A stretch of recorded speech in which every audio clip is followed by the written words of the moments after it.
Et bienvenue. Merci, bonjour Awa, bonjour Jackie et bonjour à tous les téléspectateurs. Bonjour. Voilà, donc tu nous amènes au Musée National. On te suit.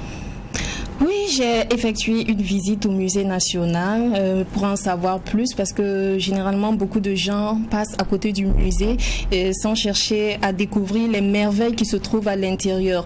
Donc par curiosité, je suis allée et je viens pour vous partager mon expérience, mon aventure. D'accord. Pour la petite histoire, en fait, le Musée National était créé en 1962 et d'abord le Musée National était logé avant à la Maison du Peuple, en attendant la construction de son site actuel qui est situé à Dassasgo, non loin de l'hôpital pédiatrique Charles de Gaulle.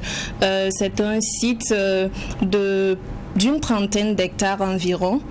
On voit que tout au long du mur de la clôture, on a des dessins artisanaux vraiment très jolis.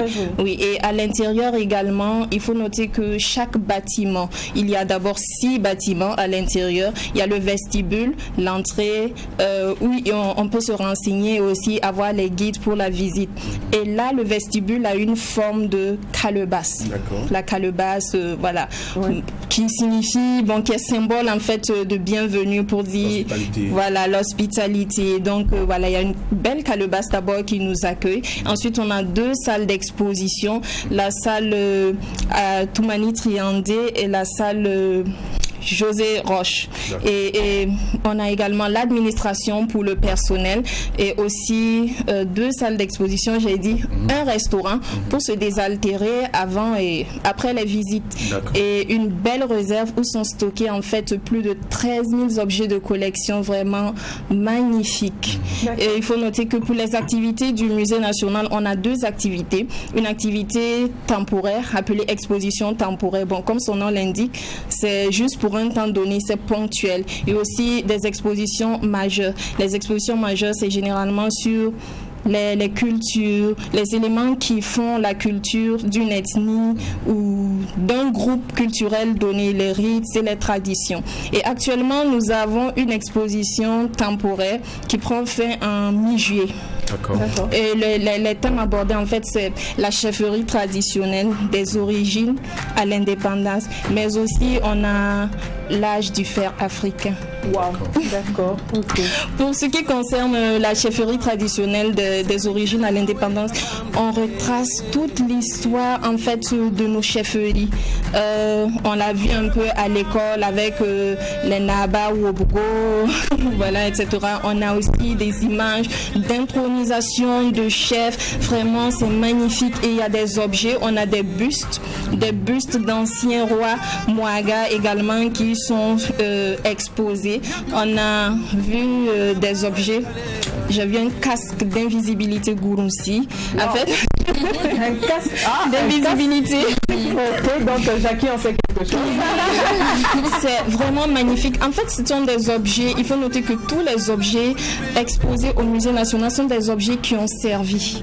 Ce ne sont pas des objets qui ont été fabriqués en fait pour retracer l'histoire. Ce sont des objets qui ont vraiment servi à l'époque. Donc le casque d'invisibilité a été bel et bien porté et il permet de disparaître et de réapparaître au moment voulu et où on veut.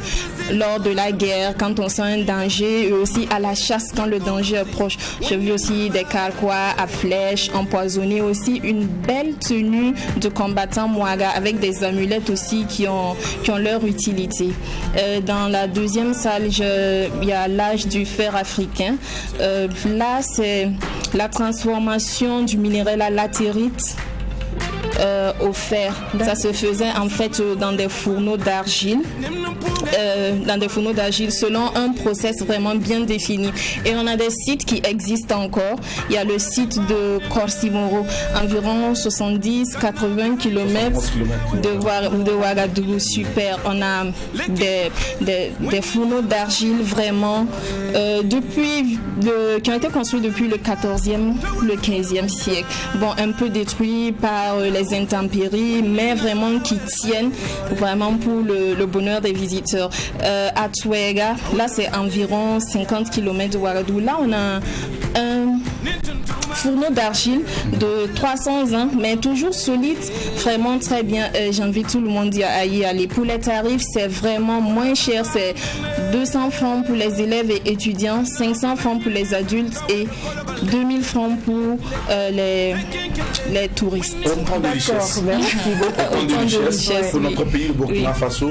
Et je pense que cette belle expérience t'amène à nous donner encore cette envie d'aller découvrir cette grande richesse Il faut culturelle de notre pays. le absolument Burkina y Faso. aller. Ah ouais, toi qui aimes le waouh, vraiment, tu seras servi, tu seras vraiment servi. Mais je voudrais terminer en disant que le musée ne manque pas de difficultés. Il faut noter que beaucoup de gens ne s'intéressent pas trop et les établissements publics ne participent pas. J'ai également noté que après avoir discuté avec le personnel, c'est compliqué, on ne fait pas vraiment la promotion Il y a un problème de promotion du musée. Voilà, du musée national. Par le temps, on est désolé, mais quels sont les heures, les jours et les heures d'ouverture? C'est du mardi au samedi de 8h à 16h. D'accord, merci beaucoup. Tu nous donnes vraiment envie d'aller visiter vraiment ce musée. Donc, c'est cela, c'est sur ce beau petit voyage interne au Burkina, à Ouagadougou particulièrement, que nous allons nous quitter. Merci beaucoup, Sandrine, pour ce voyage. Merci. Et Awad, c'est la fin. Donc, oui, c'est la fin. On a 2 jours à passer sans vous. C'est triste, mais ne vous inquiétez pas, on revient mardi. En attendant, souriez à la vie. On n'a pas 2 jours à passer sans vous. On va se retrouver tout à l'heure à partir de 20h au Sénaza pour Star en live et avec Awa Sissao, Sklanabel et puis Ismo Vitalo. Et puis samedi, dimanche, on a le temps de se rencontrer quelque part sans oublier le rendez-vous avec Floby le 30 juin. Attention, c'est demain pour la sortie de la demain, à Palace Hotel à 17h. Et donc, voilà, nous allons traverser ce week-end.